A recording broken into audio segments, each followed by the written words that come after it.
right. Some isopods. Have sex, they said. It'll be fun, they said. I think she might have been impacted. Oh my god.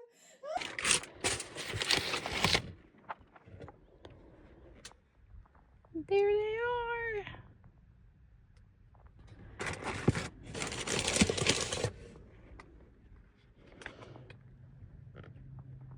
Look at that little guy. Where is he? They're so cute. I think these zebras might be one of my favorite that I got. Oh, the duckies. Oh wow, look at these guys.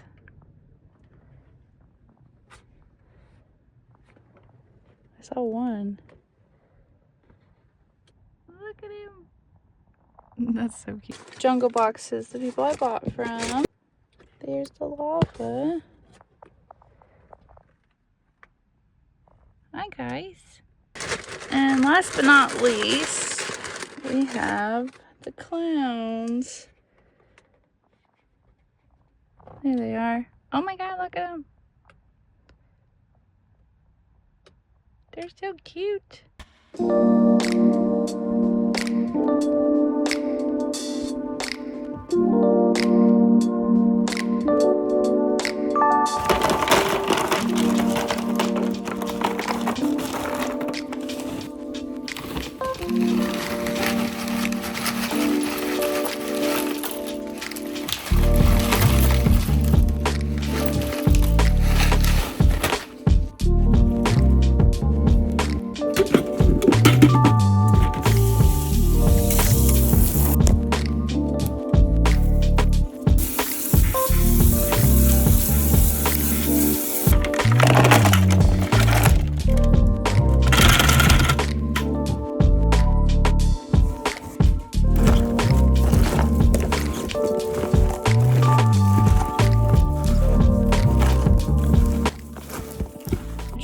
Professional.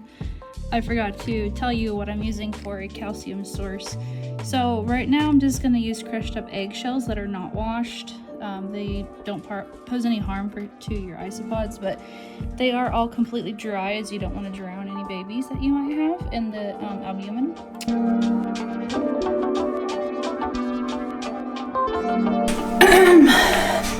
And last but not least, you want to do 1/3 or 1/2, quarter, whatever works for you, just of moist sphagnum. So then you'll just moisten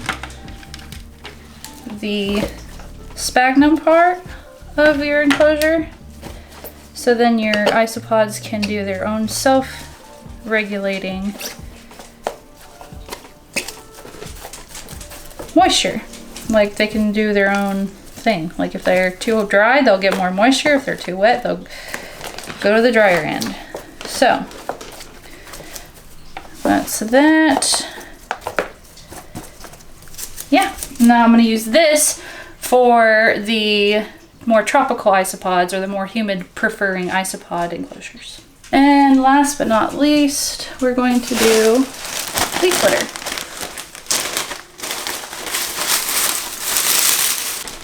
Now, let's go ahead and go get the pods that are going here. All right, so the runner-up for my favorite isopod that I bought is going to be these Amidillidium Montenegro Clown Cluey. I have the, I believe the Drobrovnik, sorry, it's a hard word for me to say. The Drobrovnik ones, I believe, if I remember correctly. Just gonna go ahead, put their food in there. Hi, little one. Come here. Come here. No, it's okay. I'm not gonna hurt you. Hi. I don't know if you can see him or not. Hello, little one. Welcome to your new home. So this guy has a lot more ventilation than the tropical pods do, because they prefer a little bit of more of a gradient. And my second favorite, so I had two favorites that I couldn't choose between, and that's the zebras. The amidillidium maculatum zebra.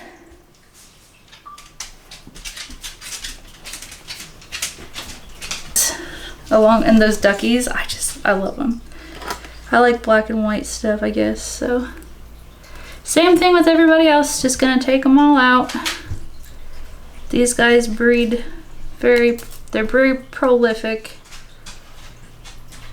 So hopefully they'll give me some babies sooner than later and we can get this colony growing.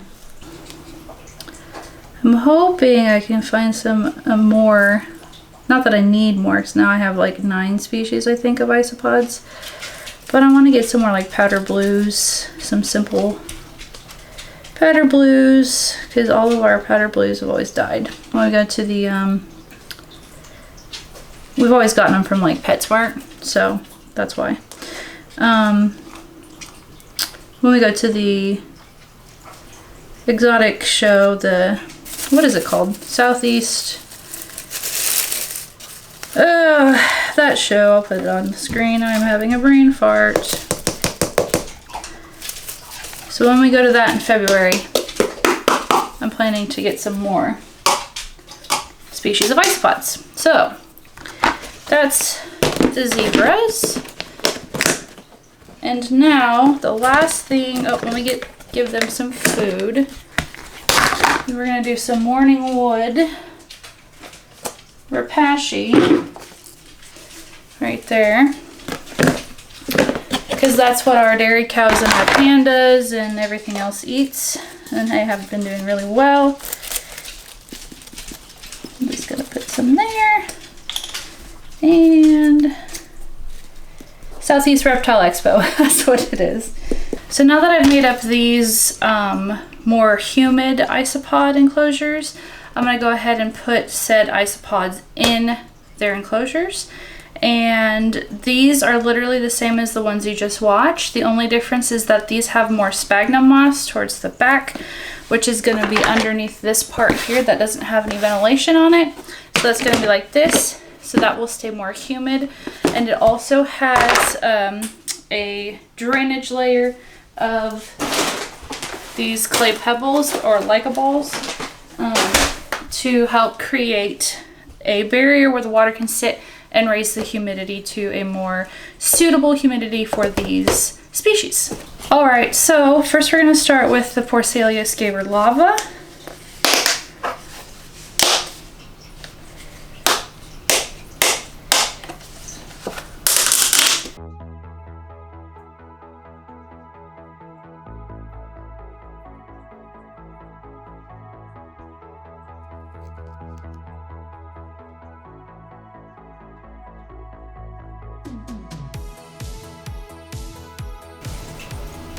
Okay, I think we're just gonna plop these guys in here with their current stuff that they have, because I don't want to hurt anyone or forget anyone. And sometimes the babies of isopods can burrow themselves into the dirt. Sometimes the adults can too, so I'm just gonna go ahead and add those in like that. And last but not least, we're gonna put some rapashi in here for them so they can eat. And that is going to be their home. This is the Porcelia scaber lava. They shouldn't be able to get out of that, and should have just enough ventilation to prevent any bad things. Now we have the amidillidium granulatum.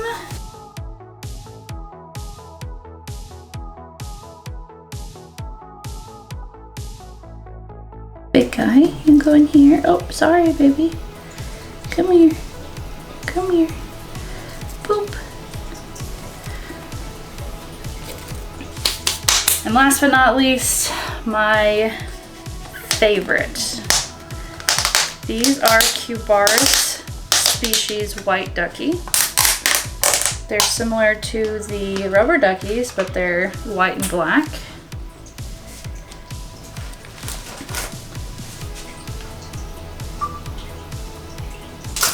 So with my research I've been doing, that these guys tend to prefer the highest of humidities out of all of the species that I bought.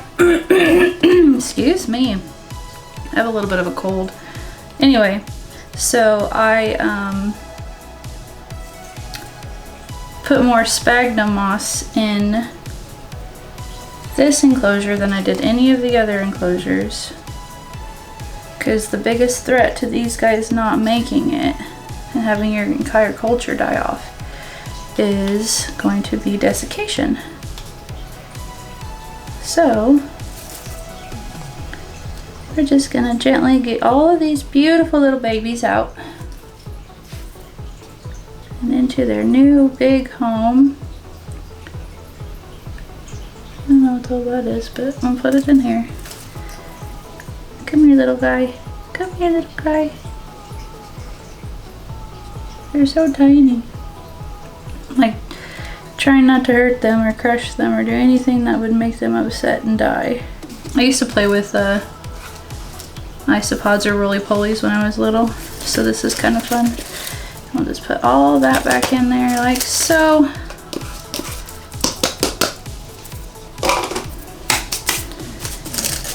And just like everybody else, these guys are also gonna get some rapashi. All right, so this is our culture of springtails. It's pretty iffy at best, but it's working. We've had it for a really long time. It's just charcoal water, and then you just put some of that rapashi in it, or some whatever you want, and they just go to town. Oh, hi, little ducky. Are you okay? Is this a ducky? No!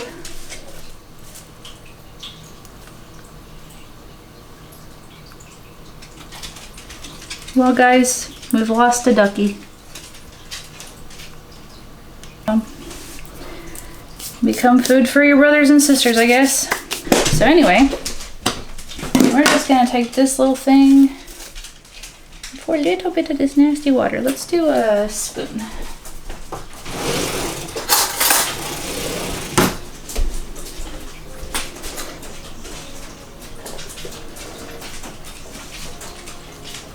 All right, just gonna spoon a little spoonful of these springtails into the dirt.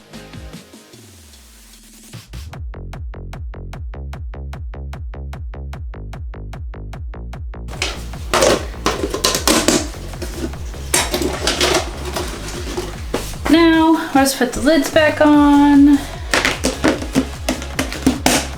These are done. So, charcoal, orchid bark, sphagnum moss, some of that Happy Fox potting soil that has like bat guano and a bunch of other microorganisms in it that are really good for your pods. Then a calcium source, which is what I use the eggshells for. Some cork bark for hides.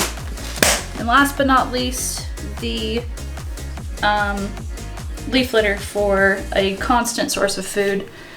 We supplement them with this rapashi stuff. We're gonna give them like fish food. We have shrimp that we can give them, like little freeze-dried shrimps, vegetable scraps, fruit scraps, basically anything you want to give them, they'll eat it. I've heard of some people even putting like pinkies and stuff that their snakes don't eat. They'll put that in there and they'll just clean it to the bone. So that's actually really cool to me because I like weird stuff like that. Anyway, I'm gonna go put these guys up and catch you in the next video. Thanks for checking this out. If you liked it, please like it. If you would do me a favor and hit the subscribe button, turn notifications on. That'll tell you anytime and every time we upload, which is usually on Tuesdays. Yeah, Hope you have a great day. Hope you had a great Thanksgiving if you live in the United States. And I will see you next week for another video. Bye.